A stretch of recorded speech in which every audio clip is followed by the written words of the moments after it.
In today's video, we're going to revisit one of my favorite topics, which is tension. I love the topic of tension because tension is really one of the keys to really getting a lot of success in your life and really creating amazing success with women, with business, in sales, in really anything. You see, everything gets created through tension.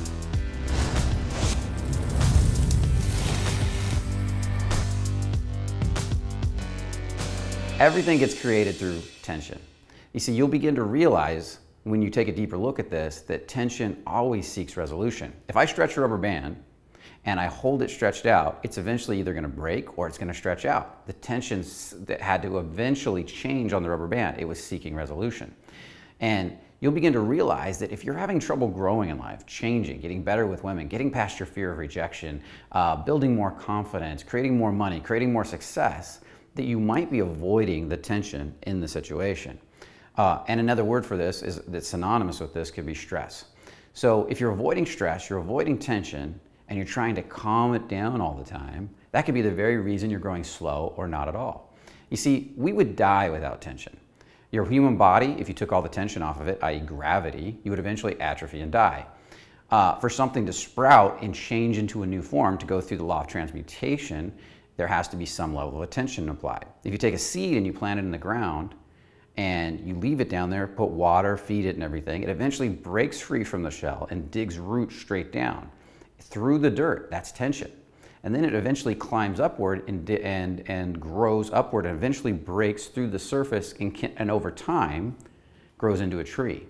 Through seasons, through weather, through winter, through summer, it keeps growing and growing. And each season, each experience makes it stronger. This is also true for the human body. If you put tension on the human body, i.e. weightlifting, training, so forth, the body can grow. Muscles grow, strength grows, endurance grows, but you need that tension to make it happen. What about a baby learning to walk? What about sex itself? Sex is tension and the resolution of tension, and then a baby growing in the womb under tension and being born.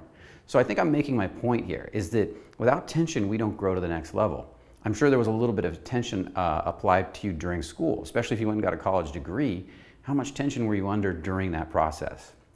Now, if you want to understand a little bit more about this, there's a great YouTube video, TED Talk. There's a great TED Talk by McGonigal, and it's called How to Make Stress Your Friend. It's about a 17-minute talk, and I recommend you watch it.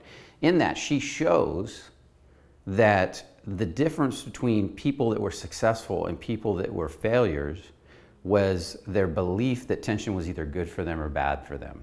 You see, the people that believed that stress and tension were good for them, believed that having a lot of stress was great because stress was good for them and made them grow, were the fastest growing and most successful people in an 8-year study that she talks about in that YouTube video. So I highly recommend you watch it. So let's take this to the next level. Let's take it in looking at specifically confidence with women. If you're avoiding the tension with every woman you go out with, if I say hi to her, but I'm racing to get through the tension as fast as possible, like, hi, I just want to tell you, you're really pretty, and my name is Brian, what's your name? Can you feel the nervous energy in that? Can you feel the race in that? Now, there's tension because I'm walking up to a beautiful girl, a stranger, and I'm saying hi to her. It's making me nervous. And there's this buildup of tension, this unresolved moment. What's going to happen? And in that tension, I start to freak out and start to race. What am I doing in that moment? I'm racing through the tension, trying to get to the other side as fast as possible, therefore not savoring and enjoying the tension, demonstrating my fear as a man of tension, and therefore demonstrating my lack of confidence in my ability to handle tension, decreasing the way my confidence looks in her eyes, lowering myself on the totem pole in a sense. But men that are good with tension don't do that. They enjoy it, they savor it, they dance in it, they play in it. Matter of fact, they sometimes want to create more of it where it's lacking, because they know that that extra tension is going to create an extra spark. So if I walk up to the same girl and I speak more slowly and I say, hi,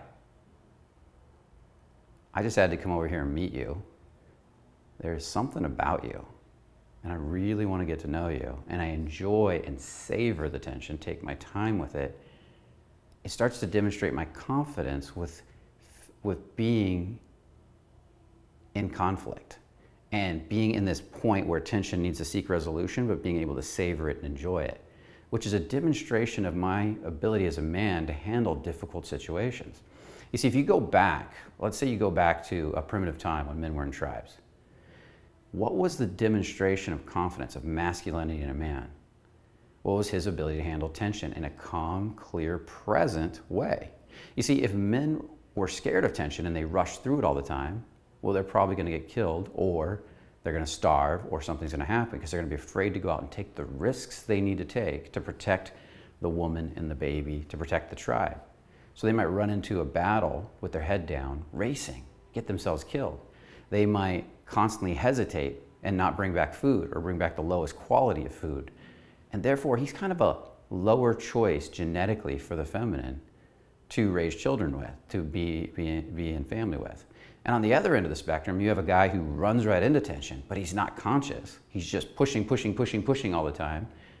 Well, he's going to get himself hurt or get himself killed, or he's going to hurt her because he's not aware of the dance and the play of tension when it's going to go too far to the point of breaking something, snapping the rubber band rather than just playing right on the edge where results can happen.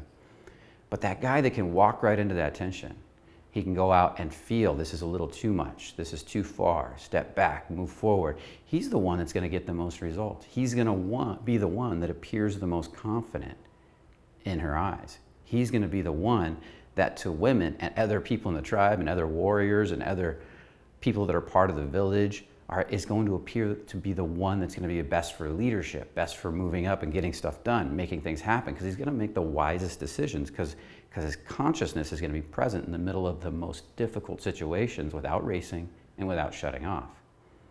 The more you can demonstrate this quality, even in the little things in life, the more confident you appear to somebody else.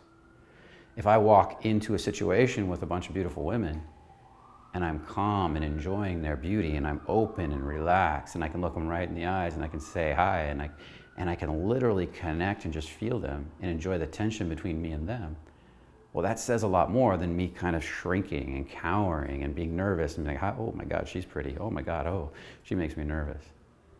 And that difference is huge. Picture it in a sales situation. If you sit down to make a sale and you're rushing through the sale and you're nervous and you're jittery, hi, what's your name? You know, here's the products, and you're not listening to the client, you're not connecting because you want to get it done, because you want to get out of the tension, then you're also not going to do very well in sales, because you're going to demonstrate a lack of confidence, which creates a lack of trust in the client. But if you sit down and enjoy, connect, listen to their objections, actually pull them out, not afraid of them, take your time, relax and connect with the human being in front of you, well, then suddenly you're going to start to appear more confident. And you're also going to get away with pushing more attention, because once you have that confidence, you're going to be able to ask for bigger sales, up sales, because they're going to trust you more. The same with a woman on a date. When you're calm, confident, and solid in the tension, and you say, come here, I want to show you something, and you grab her hand, and she can feel your solidness and your confidence in your hand, say, come this way, and you take her, and you feel that pull inside your body, she's going to most likely want to go with you, because she can feel that solidness inside you. But if you're nervous and jittery, and you're like, here, I want to show you something, she's going to feel a little insecurity coming from you, and she's going to pull back. See, it all comes from the subcommunication. It all comes from the subtle. And your ability to dance and play just at the right level is your key to success. I always love to equate it to a massage. A lot of people have had massages. If a massage is too light, nothing happens. You're bored. You're like laying there, come on. If the massage is too much for some people, it's going to hurt. Matter of fact, she could, or he could, whoever's massaging you, literally hurt you if they dig the elbow in deep enough. And if the massage is just right, you're going to love it. And what you're going to begin to realize is you become good at feeling your tension in relationship to other people, that everybody's got a different level of tension they enjoy. You're going to run into one beautiful woman where you can really push the tension hard, and she's going to push it back hard, and you guys dance in that together, and it's fucking sexy, because there's all this polarity between you being created by it. You're going to run into somebody else who's maybe a little more insecure, and you can only push the tension so far. And if you start to go too much farther, you see them starting to break, so you back off. And you enjoy that. And you don't even get nervous because of that. You're just like, well, this is their limit. And you dance at that limit with them, which is nice and fun. You begin to realize the power of this. Now, if you're one of those consummate nice guys that's always trying to make everybody happy, well, the problem with the consummate nice guy, if if you haven't read Dr. Glover's No More Mr. Nice Guy, make sure you read it, is they're always trying to get rid of the tension in every situation. They go out there and they take a girl to dinner. Where do you want to go to dinner? I'll take you anywhere. Just let me know. Let me know how to make you happy. And in that, they're not making decisions. They're not taking risks. They're nervous. They're racing. They're trying to basically get rid of all the tension as fast as possible, thereby making her comfortable, thinking that will make her attracted. And women don't get attracted just because they're comfortable. Yes, they like to feel safe with you. They like to feel comfortable with you while you create more tension. If you can create a lot of tension and make her feel safe and comfortable at the same time, now you have a winning combination. It's that little bit of edge, but he's got it. Little bit of edge, but he's got it. And in that, she can surrender deep into her feminine and really be feminine and dance for you in her feminine, because she knows your masculine has it. It's got it. It knows how to manage the tension. So she can become the feminine for you and give you that gift. And that polarity is priceless. So I want to invite you to go out and start practicing your tension right away, to start working on it. We have a lot of other videos on this that we've done in the past, but a simple way to do it is to start to just recognize the tension in the environment. Go out and walk around and notice where you're avoiding tension. Notice where you're avoiding stepping into tension. And most likely you're avoiding the fear of rejection, which we're going to talk about in a later video. And that takes it a level deeper. But wherever you're avoiding the tension, I'm going to invite you to step one notch into it. Step a little bit closer. The next time you're buying food, ask for a discount. The next time you see a pretty girl walking down the street, just walk over and say, you know what, I love your dress. You look fucking awesome in it. And then just walk away and let it go. If you're afraid to talk to women altogether, maybe just go up and ask her the time. And say, hey, do you have the time? Because that's all you can muster. But that's more than you did before. And your job is to practice relaxing in that tension. Can I relax? And then can I relax afterwards and do it again? Maybe every day, go up to groups of people that have women in it, or women in general, and ask them a question, if that's all you can do. Hey, do you know the directions to this? Do you know where this is? And if you do this every day, maybe 5 groups a day, inside of a month, you'll start to notice a difference. And pretty soon, you might start finding yourself wanting to push it a little farther as you relax more and more. If you're rushing through it, you're not done yet. Until you can relax and be calm in the process, you go to the next level.